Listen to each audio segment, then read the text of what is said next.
తగిన రీతిలో బుద్ధి చెప్తారు. ఇవాళ జరిగినటువంటి దాడికి ముమ్మాటికి బాధ్యత వహించాల్సింది ముఖ్యమంత్రి రేవంత్ రెడ్డి. పోలీసుల సాక్షిగా ఒక పద్ధతి ప్రకారం, ఒక స్క్రిప్ట్ ప్రకారం ఒక పథకాన్ని రచించుకొని రేవంత్ రెడ్డి గారి డైరెక్షన్ మేరకే ఇవాళ బీఆర్ఎస్ పార్టీ నాయకుల బృందం మీద దాడి జరిగింది.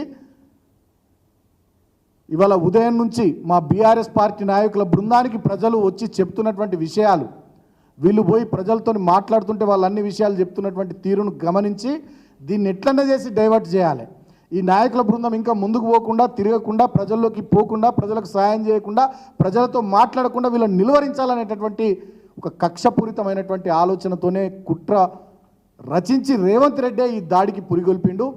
దీనికి బాధ్యత రేవంత్ రెడ్డిదే. తెలంగాణ సమాజం మీరు గమనించాలి రేవంత్ రెడ్డి పద్ధతిని. గతంలో తెలంగాణ ఉద్యమ సందర్భంలో కరీంనగర్లో ఆనాడు తెలుగుదేశం పార్టీ ఆధ్వర్యంలో సభ పెట్టి రైఫిల్ పట్టుకొని పోయి తెలంగాణ ఉద్యమకారులు ఎవడన్నా అడ్డొస్తే కాల్చి పారేస్తా అని చెప్పి బయలుదేరిన చరిత్ర రేవంత్ రెడ్డిది.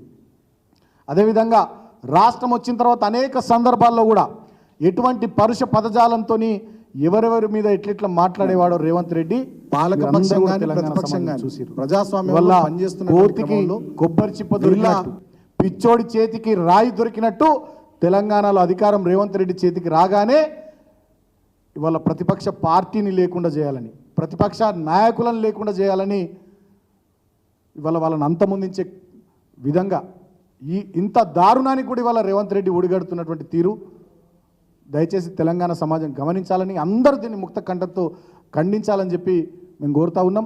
నేను పోలీసులను కూడా, పోలీసు సోదరులను కూడా నేను కోరుతా ఉన్నా. అధికారం ఎవ్వడికి శాశ్వతం కాదు.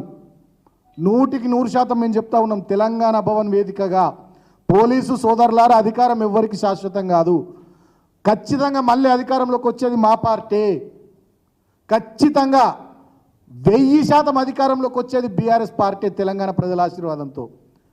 ఇవాళ మీరు ప్రభుత్వానికి వత్తాసు పలుకుతూ, ప్రభుత్వ పెద్దల అడుగులకు మడుగులొత్తుతూ మీరు ఇష్టారాజ్యంగా ప్రవర్తిస్తే, నేను అందరిని అంటలేను, కొద్ది మందిని అంటున్నా, మీరు ఇష్టారాజ్యంగా ప్రవర్తిస్తే ఖచ్చితంగా మా ప్రభుత్వం వచ్చిన తర్వాత డెఫినెట్గా దానికి తగిన రీతిలో ఒంటెద్దు పోకడలు పోతున్నటువంటి వాళ్ళు, మరి వన్ సైడ్గా బయాస్డ్గా పనిచేస్తున్నటువంటి వాళ్ళ విషయంలో కూడా మేము కూడా డెఫినెట్గా కఠినమైనటువంటి చర్యలు తీసుకుంటామని చెప్పి సందర్భంగా నేను పోలీస్ సోదరులకు కూడా తెలియజేస్తూ మీరు